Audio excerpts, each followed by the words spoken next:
What's up? What's up? It's your boy, Crypto Pedro. So we are a trader by discipline and not by hype. And as always, when it comes to airdrop, manage your expectations. So let's go guys, another update tayo. So before we update, ano na nangyayari sa market, syempre guys, gusto mo nang kamusta ang ating mga trading? Are we fine? Because as we can see, the market is bearish. We are in a parang mini season, parang hindi naman siya all season, pero sabihin na natin yung momentum natin is bearish, ganun. And also are we okay?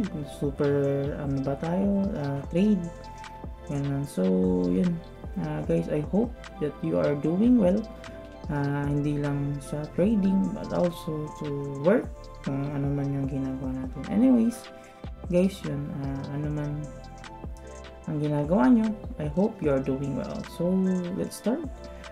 Ayan, before we dive in, kita nyo yan, 56k. Syempre tingnan muna natin yung coin market cap. Last time is we are on for almost 2 weeks. Last 2 weeks is, as I know or as I remember, is nasa 2.15 tayo, 2.15 trillion. So right now we are currently at the verge of nasa cliff hanging at 2 trillion. And also our fear and greed index is getting low. That means ayan, maraming FUD or maraming haka-haka kung ano ba ang nangyayari ngayon sa Bitcoin, diba? So let's dive in. So check natin itong super chat. For now, Bitcoin is currently trading at 56k level. Yun, mag-57 siya. So let's check. Ayan, so BTC ito, guys. For now, naked chart muna tayo. Syempre monthly, of course, bullish. Ayan, bullish. One is a year pala, year. And on the other hand, monthly, we are currently seeing some bullish candles. One, actually ito just neutral, pero meron pa rin siyang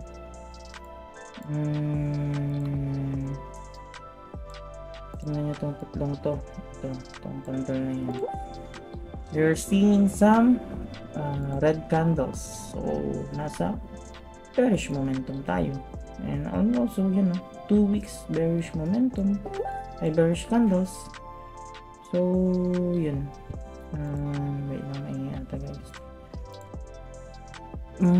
napaka bearish ng past few weeks. Yan sa daily, ganun din. So naked chart to guys. So currently, kung titingnan nyo, if you draw a line lang kung saan nagbabani hop yung market, ito very simple, ano lang again guys, technical analysis. One, yan o, crucial one, yan, may bunny hop yung mga market or reactions. Tingnan nyo lang ito palagi. 1, 2, yan. So those are important levels. Kung titingnan mo, na break, nagkaroon ng lockdown. Also this one trying as support, and also this one being as support.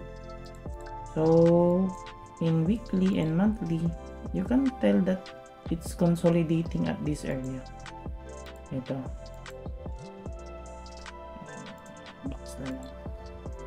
so more on consolidation tayo. Ayan,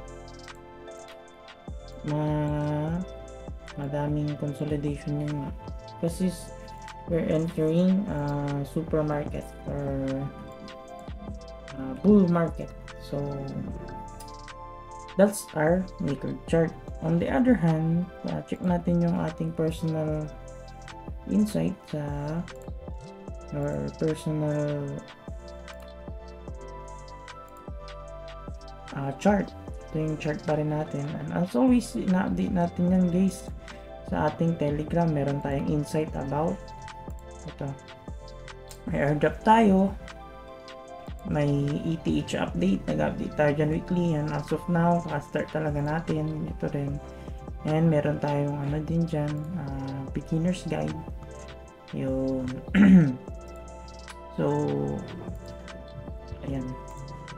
So pag may ano kayo guys, mga gustong tanungin, questions, trading or anything, for at least Monday talaga yung ating MMA. Kalang as of now meron din tayong business physical, maliit lang siyang business that we are currently starting, so medyo tinututukan din natin siya. So Wednesday na ayun actually guys, Wednesday na, pero hindi tayo nakapag-update.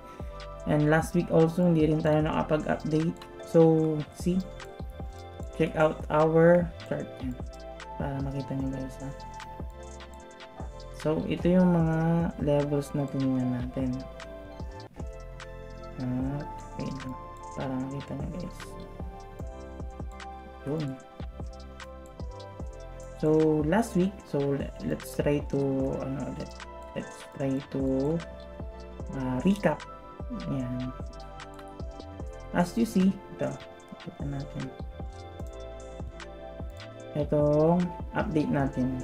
Nag-update kasi last week wala tayong update But let's go to our Bitcoin update. So sa update natin guys, last September 6 ano yun, 12. So last week pala. Hindi lang tayo nakapag-update this Monday. So as you see, ito yung September 6 natin. September 6, nag-update tayo ng drinap natin yung insight natin. And as of now, September 12 is ano yun, nagkaroon ng price reaction sa nilagay nating resistance. As you see, pag sinort nyo to guys, scalp or whatever, meron kayong gain na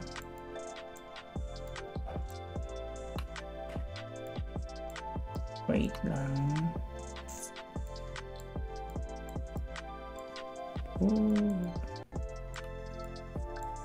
Ito, price range. So if you short this one, meron kayong gain na 4% move, diba?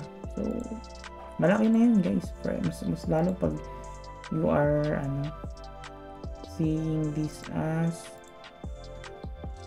you're trading at 1 hour chart, mabilis lang. Ay hindi, mabilis 5 minutes So nung tumapak dyan, matagal pa din guys. Well anyways, kung i-trade nyo to kasi, for at least ito short nyo to hanggang sa area na to ito ilang oras din to date range 5 hours na trade yan. For at least 5 hours nyo siyang i-hold yun, kasi doon natapos yung trend guys. Ito importante, nagkaroon siya ng N and then yung P, for at least doon na kayo magkaroon take fast to profit take profit so yun, meron kayong gain nun. Yun yung ating Bitcoin. Kung tinignan nyo yung recap ng natin, still acting as resistance yung nilagay nating level of action nung last week dito sa ito chart natin. Ito yung chart natin last week, na-update natin. So nung nakita nyo guys, naging nandyan yung price. Yun lang. As of now kasi ito yun. Kung titingnan nyo, yun dito sa area na yun see, 4 hours. Ayun, dito pala, dito guys. So yun, trying still trying to so yun lang, still a bearish momentum para sa akin. Kung dito yung trend line nyo, ayun, pero for me still valid to para sa akin, parang valid pa rin ang puntahan yung gap na yan, pero I'm still expecting for this level. So for now, yun ang tinitingnan ko, 46k level for at least 46 to 48. And dito area na to, magnet yan, magnet, ay sorry, price magnet yan guys.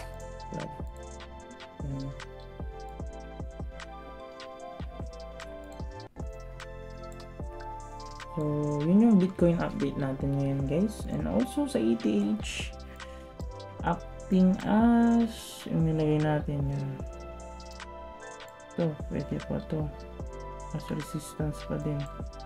So yung momentum natin talagang napaka bearish guys, yun, price reaction natin. So could be still a good position dito guys, if ever gusto nyong i-trade. Range to itong laro ito, pwede nyong i-trade dyan guys, can be traded yan, or at least na-hold nya tong itong level din na to So expect nyo or at least mag-move yung market sa ganitong price.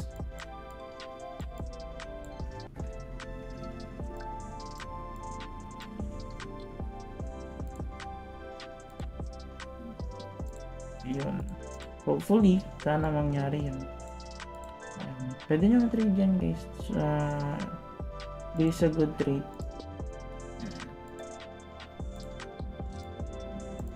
Can be traded. Okay, so again, hindi siya signal guys, hindi siya signal, and tier pa rin. Ayan, good amount na yan, stop loss nyo dito. Ayan. So yun yung update natin sa ETH for at least ito, tingnan nyo to. And other coins, check tayo kung nasaan sila. Still ganun pa din. Navia consolidating na dun sa support nya.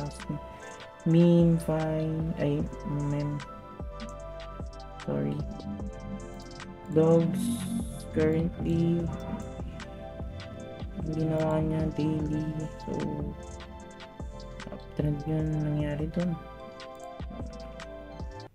but still we're expecting some of the price action dito.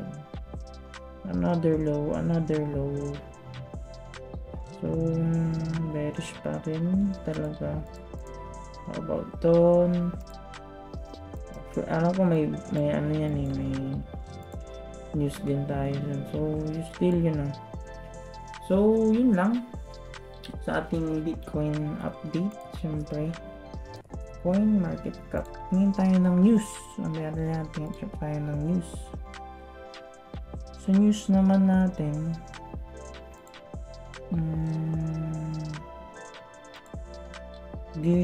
kung yun, nakasabay kayo pala sa Degen nung napakaganda nun, yung may Aether Vista. Yun Aether Vista. So yun, napakaganda nun guys. Degen yan pero may backup na maganda yun So check nyo rin yun guys. CPI data release today yun. Forecast created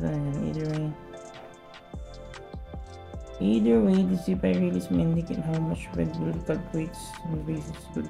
Since you pump push and that's within will stop hunting So not good. That's why the market is in a bearish scenario. Ayan, no. Ano pa ba? Hindi tayo masyadong sa kasi sa mga news. Well, anyways, these ones are my indication talaga. Yan, fear. Tapos itong market cap getting lower and lower.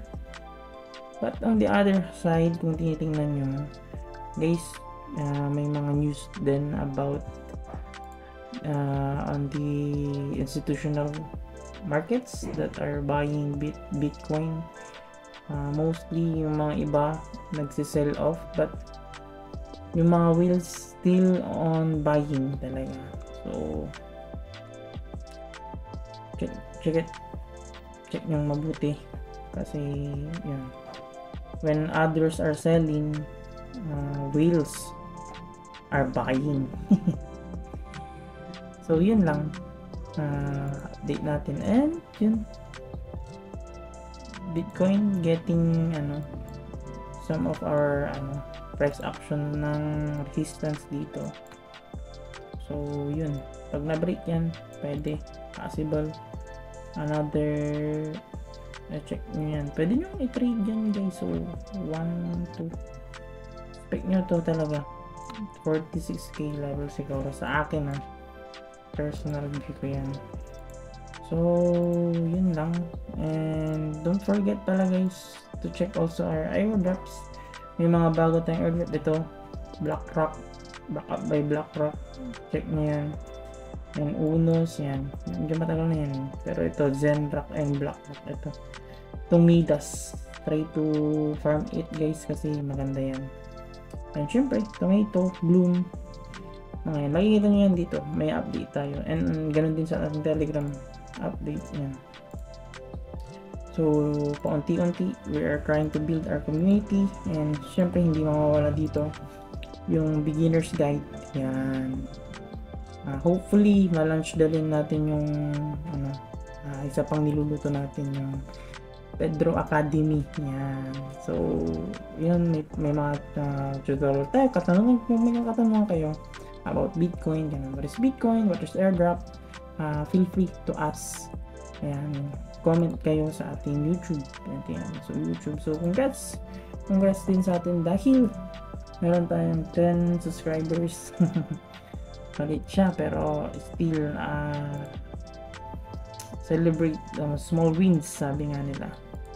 Never underestimate these 10 subscribers, diba? Start tayo sa maliit. So yun, patuloy yung MMA natin Monday, ayan, weekly, for at least weekly, kasi guys meron din tayong ginagawa personal business, so maliit lang yun, pero we're trying to work it out. So hopefully yan, at least tayo. So as for me, Bitcoin good to buy, good spot, spot lang, hold kayo sa pangarap nyo guys, at panigurado meron niyang bunga. So again, it's your boy Crypto Pedro, a trader by discipline and not by hype, and as always when it comes to airdrop, manage your expectations. So again, thank you guys for yun na yung ating update. So update din tayo sa ating Telegram and Facebook page, so follow for more.